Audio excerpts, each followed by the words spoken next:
साथियों नमस्कार, कैसे हैं आप सब लोग। आप सबको जय श्री राम, जय बालाजी की, जय खाटू श्याम जी की। साथियों, जिनके फादर या ब्रदर या मदर केस फेस कर रहे हैं एंटी करप्शन का, और कई बार ऐसा होता है दुर्भाग्यवश कि उनके कंसर्न पिताजी या माताजी या कंसर्न भाई की मृत्यु हो जाती है। पॉइंट ये है कि अगर केस तय नहीं हुआ और करप्शन के चार्ज प्रूव नहीं हुए तो उनका अप्रोच क्या होता है कि जो डिपार्टमेंट के परिलाभ हैं वो उन्हें टाइम से मिल जाए या जो उन पर आश्रित हैं उन्हें मिल जाए। पर जो कि केस पेंडिंग होता है, जिस कारण डिपार्टमेंट इस तरह के मैटर में दखल देने से परहेज करता है। तो करें तो क्या करें। कुछ लोग कहते हैं कि भाई एंटी करप्शन के पास चले जाओ, वो आपकी हेल्प कर देंगे। कुछ लोग कहते हैं कि भाई कोर्ट चले जाओ, वहाँ से आपकी हेल्प हो जाएगी। और कुछ कहते हैं भाई डिपार्टमेंट जाओ, ज्ञापन लिख के दियो, वहाँ से आपकी हेल्प हो जाएगी। साथियों देखो, कोई भी पैटर्न आप लेते हो या उसको अमल में लाते हो तो बेसिकली उसके पीछे कोई ना कोई जस्टिफिकेशंस या रीज़न या लॉजिक होना चाहिए। अगर आप अंधेरे में लट चलाओगे तो पूर्ण रूप से आप कोई भी सफल परिणाम प्राप्त नहीं कर पाओगे।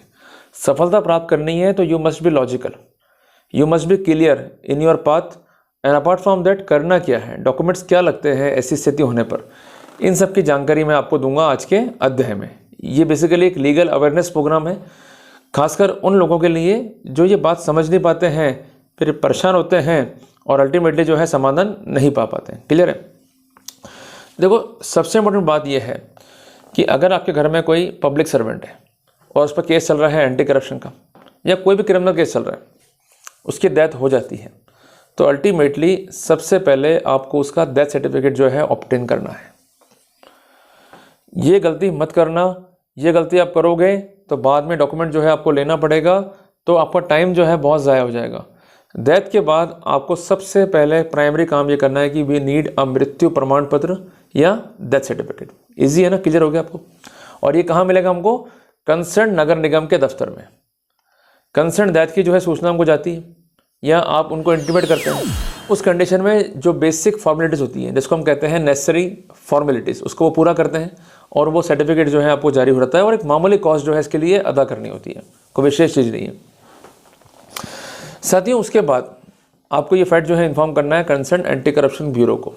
उसके लिए करना क्या है, एक सामान्य पत्र लिखना होता है एंटी करप्शन ब्यूरो को कि मेरे पिताजी या मेरी माताजी या मेरे भाई साहब या मेरी बहन जो भी है, उनका कंसर्न जो केस है चल रहा है, जिसका FIR number so and so है, chargesheet number so and so है, केस फला फला कोर्ट में पेंडिंग है, जिसमें आगामी तारीख पेशी सो एंड सो है।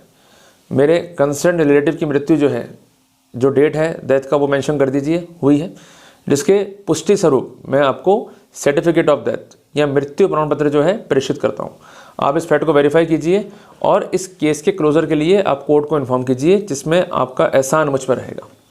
ये सामान्य भाषा है, एक सामान्य रिक्वेस्ट है कंसर्न ब्यूरो को, ये लिख दीजिए।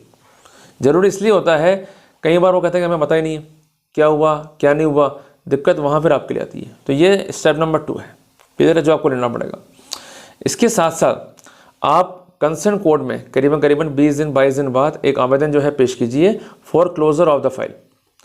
उसके लिए क्या करना होता है कि आपको एक एडवोकेट की सर्विस लेनी पड़ेगी, चूँकि एक माइनर फंक्शन है तो ये मामूली वर्कआउट इसमें होता है, कोई मेजर इसमें कोई ड्राफ्टिंग नहीं होती है।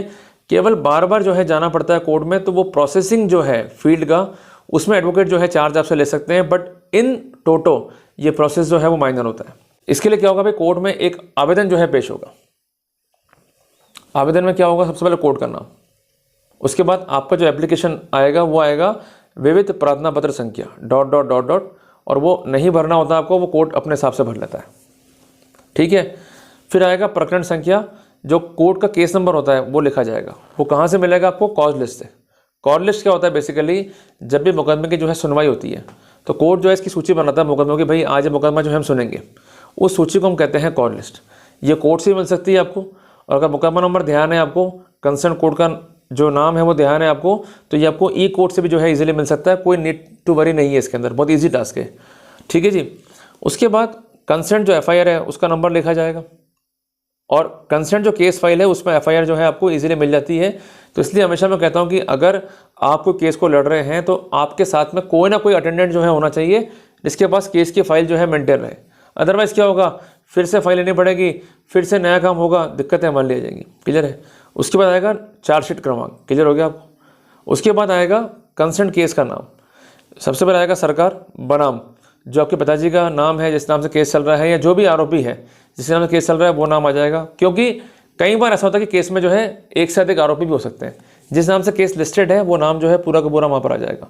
ठीक है। अगर एक ही आरोपी है तो एक सिंगल नाम आ जाएगा, एक से अधिक आरोपी हैं तो उस कंसर्न केस का नाम आएगा, साथ में लिखा जाएगा अन्य। जैसे उदाहरण के लिए किसी केस में 2 आरोपी हैं, नाम है विजय और विवेक, उदाहरण ले रहे हैं अपनी।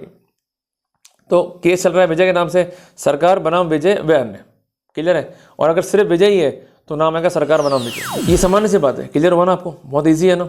उसके बाद आएगा प्रार्थना पत्र वास्ते कार्रवाई ड्रॉप करने हेतु। वही सेम निवेदन है कि मेरे पिताजी या मेरे भाई या मेरी माताजी या मेरी बहन का जो केस है वो चल रहा है इस ऑनरेबल कोर्ट में। ठीक है। इस केस के चलने के दौरान मेरे कंसर्न रिलेटिव की जो है मृत्यु हो गई है, जिसकी डेट जो है वो सो एंड सो है, डेट जो है जो भी आपकी है वो भर दीजिए। और इस तथ्य की पुष्टि के लिए मैंने उनका जो डेथ सर्टिफिकेट है या मृत्यु प्रमाण पत्र है उसकी प्रति जो है इंक्लोज कर दी है, कॉपी इंक्लोज एनेक्स 1।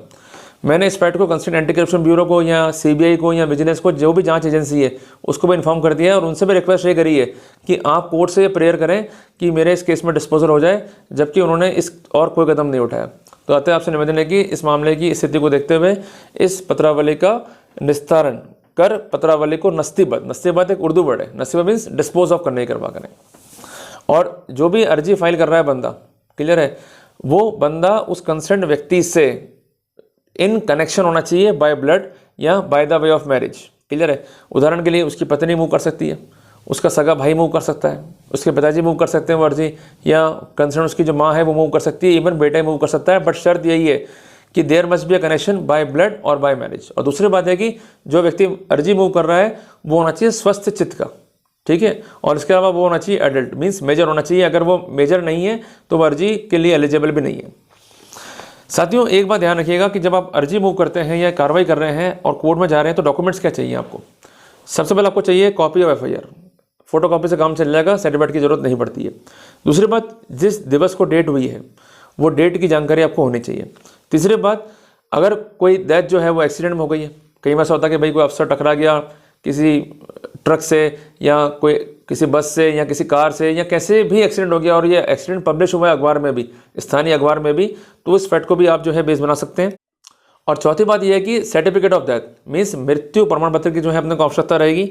और इसके अलावा जो व्यक्ति अर्जी को मूव कर रहा है उसका आधार कार्ड और संबंध शो करने का डॉक्यूमेंट। चूंकि आधार कार्ड होगा तो उसमें जरूरी नहीं कि संबंध आपका दर्शित हो। मान लीजिए आप उस बंदे के फादर हैं, संबंध शो कैसे होगा, तो राशन कार्ड को भी जो है साथ में लगा दीजिए। उससे क्या होगा कि पुख्ता एविडेंस होगी। फिर कोर्ट क्या करेगा, सर्जी के ऊपर नोटिस जारी कर देगा स्टेट को और रिपोर्ट जो है कॉल कर लेगा। फिर आपके घर पर आएगी लोकल पुलिस, उसमें कोई कांस्टेबल या एसआई रैंक अधिकारी आएगा, वो पूछताछ करेगा, आपके बयान जो है रिकॉर्ड करेगा और जो पड़ोसियों की बयान रिकॉर्ड कर लेगा। डेथ की पुष्टि हो जाएगी, कोर्ट को रिपोर्ट दे देगा और कोर्ट उस फाइल को ड्रॉप कर देगा। और उसके बाद जो कंसेंट ऑर्डर है कोर्ट का उसकी आप सर्टिफाइड कॉपी लेकर जो आपका विभाग है, मीन्स ऐसा विभाग जहाँ आपके भाई या आपके पिताजी या माताजी या सिस्टर जो है काम कर रहे थे वहाँ ये डॉक्यूमेंट जो है सौंप दीजिए। क्लियर है। और उसके बाद उनका जो कंसेंट पीएफ है या ग्रेचुइटीज़ है वो इजीली मिल जाएगी। पर विशेषता ध्यान रखिएगा कि अगर केस आपकी बहन का है और वो बहन मैरिड है तो अर्जी के लिए एलिजिबल उसका पति है। क्लियर है। अगर वो अनमैरिड है देन यू कैन मूव, पर वो मैरिड है तो उसका अर्जी जो है उसका पति मूव करेगा। इसी प्रकार अगर आपकी जो बहन है वो मैरिड है, उसका पति एक्सपायर हो गया है गवर्नमेंट जॉब में रहते हुए, तो आपकी बहन एलिजिबल है अर्जी मूव करने के लिए। ये विशेषता है, चीज़ें जो आपको ध्यान रखनी है। इसके अलावा जो आपके पिताजी हैं अगर वो एक्सपायर हो गए देन यू कैन मूव, माताजी एक्सपायर हो गई है यू कैन मूव। और अगर आपके ब्रदर हैं वो एक्सपायर हो गए हैं तो अगर उनकी मैरिज हो चुकी है तो उनकी वाइफ या उनका बेटा मूव कर सकता है। अगर वो अनमैरिड है या डिवोर्स का केस चल रहा है या कोई डिस्प्यूट है देन यू कैन मूव। पर इस बात का विशेषता ध्यान रखिएगा कि जो भी आप बेनिफिट्स ले रहे हैं वो बेनिफिट ले रहे हैं इन कैपेसिटी ऑफ ट्रस्टी, उसके आप एकमात्र मालिक नहीं हो जाएंगे। आपको कंसर्न जो लीगल हेयर्स हैं या जो उनकी प्रॉपर्टीज़ को या उनके पैसों को इनहेरेंट करेगा उस तक वो पैसा पहुंचा देना है। अगर ऐसा नहीं करोगे तो आप पर मुकदमा बन जाएगा धारा 406 आईपीसी में या धारा 316 318 बीएनएस में। इसलिए ऐसी गलती नहीं करनी है अपने को, जो अपने को खुद जो है कानून के ट्रबल में लाई खड़ा कर दे। जो भी राइट्स हैं वो मिलेंगे आपको, बट वो राइट्स क्या हैं इसकी जानकारी आपको होनी चाहिए। तो कुल मिला के ये इंपॉर्टेंट जानकारियाँ थी। आज के टॉपिक को लेकर जो मैंने आपको प्रोवाइड करी, किस तरह से आगे बढ़ना होता है और क्या क्या वर्कआउट जो है हमें करना होता है। जल्दी मिलेंगे अपन एक नए टॉपिक के साथ। टिल देन, जय हिंद, जय भारत।